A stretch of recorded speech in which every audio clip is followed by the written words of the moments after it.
Within minutes of polls closing, voters decided the fate of the redistricting measure, Proposition 50. It caps off months of campaigning by both yes and no campaigns. To take a look, we want to show you the results of tonight's election. The Associated Press and ABC News have both called the race. Prop 50 so far passing with a wide margin. Yeah, you can see the numbers there on your screen. Yes has 64% of the vote, no 36% of the vote right now. We continue our team coverage tonight. Anchor Alex Bell is in studio tracking the numbers and impacts to local districts. And ABC 10's Garth Balsanga is tracking the ballots still being counted tonight. ABC 10's Jeannie Nguyen and Becca Habegger are at the Republican and Democratic headquarters in downtown Sacramento. And we start with Becca, who was there for the governor's speech tonight. Becca. Yeah, Laura and Chris, Governor Gavin Newsom says tonight proves that the Democratic Party is on its toes, not on its heels, not only here in California, but all across the U.S., citing the many races Democrats won tonight. Governor Newsom then quickly pivoted to criticizing Donald Trump, saying Trump promised to make us healthier and wealthier, and instead Americans are sicker and poorer. He said President Trump is systematically trying to suppress free speech and free and fair elections, and he says Trump didn't anticipate California pushing back so aggressively with Prop 50, calling the ballot measure campaign a 90-day sprint. He said President Trump poked the bear, as you heard at the top of the show, and the bear roared. Newsom is now calling on other states to step up, as he says California did. We need the state of Virginia. We need the state of Maryland.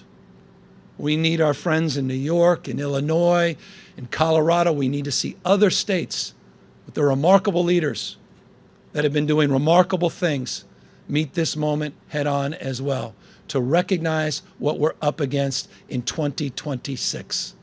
And let me make this crystal clear.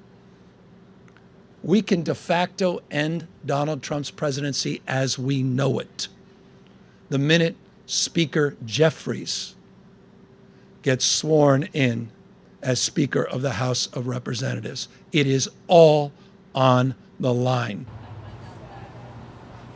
He pointed out Republican states, not only Texas, but also Missouri, North Carolina, Indiana, and Florida, have either already redistricted or are considering it, underscoring the importance of the partisan fight, he said. Now, I did reach out to the White House for a response to Governor Newsom's words, although I didn't immediately hear back by deadline. For now, I'm Becca Habegger, live at the California Democratic Party headquarters here in Sacramento for ABC 10. Chris and Laura? Becca starting off our live team coverage for us tonight. Becca, thank you. President Trump took to his Truth Social platform after tonight's election results nationwide, showing some disappointing results for Republicans, saying, quote, Trump wasn't on the ballot and shut down were the two reasons that Republicans lost elections tonight.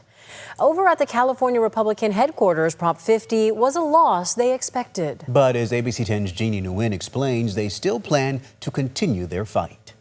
California GOP Chairwoman Corinne Rankin calls this a, quote, power swoop away from the people of the state following the passage of Prop 50. State Republicans said they managed to raise $11 million over the past 3 weeks to let voters know their message and to vote against the measure. And now with its passage, Rankin says it will do nothing to address the main issues in the state like homelessness, crime, and cost of living. She adds this is just politicians taking away the voice of the voters.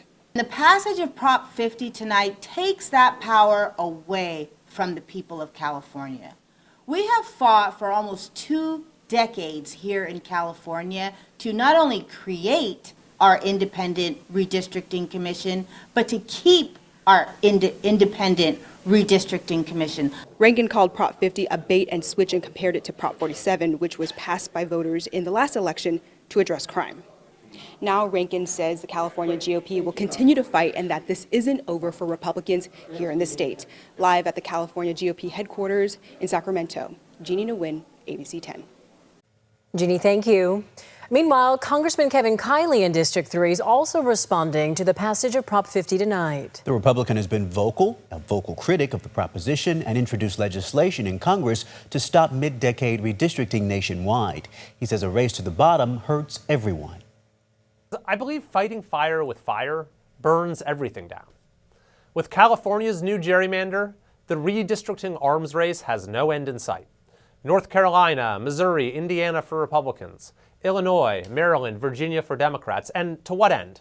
It's a race to the bottom that degrades democracy everywhere. Kiley says he'll continue to run for re-election in District 3 and try to pass his legislation. And just moments after Prop 50 passed tonight, Democratic Congressman Ami Bera announced he's running for re-election in the new 3rd Congressional District. His current district is in Sacramento County. Take a look. He said, quote, "The path to a Democratic House majority runs through California." He adds, quote, "I'm stepping up in California 3 to help deliver that majority and to keep fighting for the hardworking families who call the greater Sacramento region home." And tonight, after Ami Bera's announcement, former Democratic state senator and Sacramento mayoral candidate Dr. Richard Pan announced he will now run for District 6, which is Congressman Bera's current seat.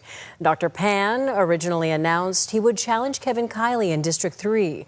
In his announcement, Pan said he would fight back against the Trump administration and the, quote, "extremist policies hurting Californians." We want to get a look now at the results from the passage of Prop 50 and what it means for Districts 1 and 3. Yeah, ABC 10's Alex Bell has been live in the studio throughout the evening breaking down the results. How are they looking now, Alex? Well, let me start with District 3 here, because we've really been talking about Kevin Kiley's very competitive seat. I think when people think of District 3, because incumbent Kiley is in this district, most people might think because he's a Republican that it will lean more Republican, but actually it's more of a purplish district. And you can see it right here. I want you to imagine the California-Nevada border right here. We're talking about Inyo County. You can see how the votes turned out here, as well as Mono County. Now, if we keep going up further, you can even see Nevada County, as well as Placer County and El Dorado County there. But I want to show you what Kevin Kiley's current district looks like. And these are the big changes that he was talking about that he was worried Prop 50 will do. Now that the votes are in, this is exactly what it will do. Again, watch the Eastern Sierra here. We're talking about Lake Tahoe, Death Valley National Park, all the way going up to Plumas County. Now that Prop 50 has passed, take a look at what his district will now look like. Yeah, a lot smaller. So again, we're talking about Nevada County, Placer County, and El Dorado County. And also, take a look here, just a little portion of Sacramento County as well. And this is, again, where Kevin Kiley, we're anticipating that he's going to run for his district. He said that he would. Again, we don't know. Things could change. He could announce something different a little bit later. But he has told us as of now that he will rerun for his district. But Ami Bera also saying that he is now going to run for this district as well. I also want to take a quick look at District 1. This is what the current map looks like. Right here, you can see the Oregon-California border here going from Siskiyou County all the way down here to Butte County. Now that Prop 50 is passed, let's take a look at what it would look like now. I mean, all of this northern part gone, even going as further as Mendocino County. But I do want to take a look at how people voted in District 1. This is where incumbent Doug LaMalfa sits. He's been in this district since 2013. You can see an overwhelming amount, Siskiyou County, Modoc County, all the way down to Tehama County and Lassen County, really opposing Prop 50. So this is something we will continue to watch coming up a little bit later. I'll take you more into Sacramento County to see some of those changes with District 6 and District 7. Yeah, some big changes ahead. Alex Bell, thank you for that update. Meanwhile, the ballot count is still well underway. Counties and the state will officially certify the election next month. Yeah, we anticipate the vote count to continue to be updated in the weeks ahead. ABC 10's Garshpal Sangha is live at the Sacramento County Voter Registration and Elections Office. So how is the turnout looking so far for this special election?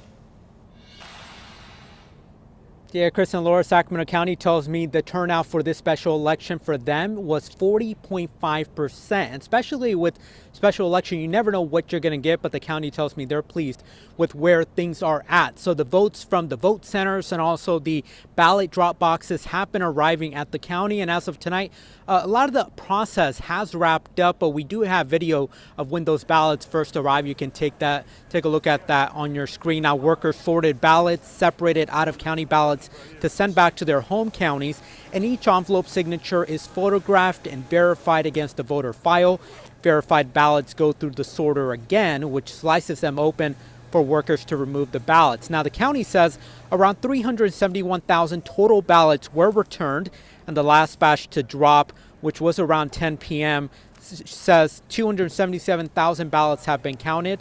And the Prop 50 breakdown for Sacramento County, yes, has 61%, and no has 39%, but the certification still has a long way to go.